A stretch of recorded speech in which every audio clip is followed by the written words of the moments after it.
সকালবেলা 6টা বাজে ঘুমের থেকে উঠে গোসল করে তারপর আমরা কাজে যাই। এমনও দিন আছে আমরা সকালবেলা নাস্তাও করি না।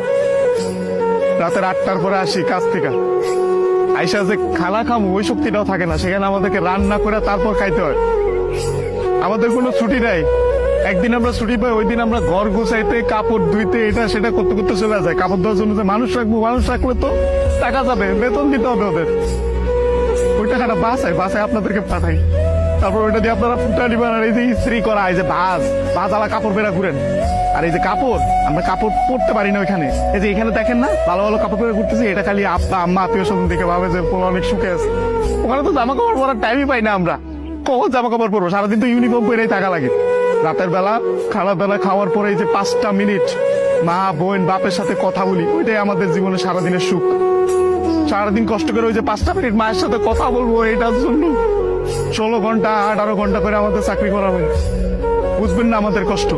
আমরা হয়েছে পৃথিবীর সবচেয়ে বড় মৃত্যু, কারণ আমরা উঠতে উঠতে মিথ্যা কথা বলি। মা যখন জিজ্ঞেস করে বাবা খাইছ না, বলি খাইছি। কি বলবো, আর তো বলতে পারবো না। মা যখন জিজ্ঞেস করে কেমন আছিস বাবা, বলি ভালো আছি। অসুখ হইলে ডাক্তার দেখাই না, ডাক্তাররা অনেক টাকা দেওয়া লাগবে। মা জিজ্ঞেস করে বাবা ডাক্তার দেখাইছিস, ওষুধ খাইছিস, বলি যে খাইছি। কিছু বলার নাই তো, মিথ্যা বলো ছাড়া কোনো উপায় নেই। আমাদের মতো মৃত্যু কার কেউ নেই। আমাদের কোনো ঈদ নাই ভাই, ঈদ করেন আপনারা। আমরা সেবাই পোলাও পরবা খাইতে পারি না। সকালবেলা উইটার নামাজ পড়তে গিয়ে আইসা বন্ধুরা একজন আরেকজনের জড়াতে কান দিই। তার মা বাপ নাই, কি ঈদ করবো? ঈদ তো করেন আপনারা। আমি আমার মার চেহারা 5 বছর ধরে দেখি না। 5 বছর পরে আমি দেশে এসেছি। যেই ছেলে মায়ের হাতে খাবার না খেলে পেট ভরতো না, ওই ছেলে মায়ের চেহারা দেখি না 5 বছর।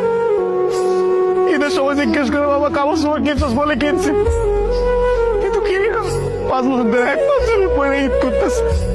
আর আপনারা নতুন নতুন জামা কাপড় পরেন, জুতা কিনা লাগবে, এটা কিনা লাগবে, সেটা কিনলে ওরে এটা তো ওরে এটা তো সব ধার খরচ করে দেয় আপনাদের ঈদ করার জন্য।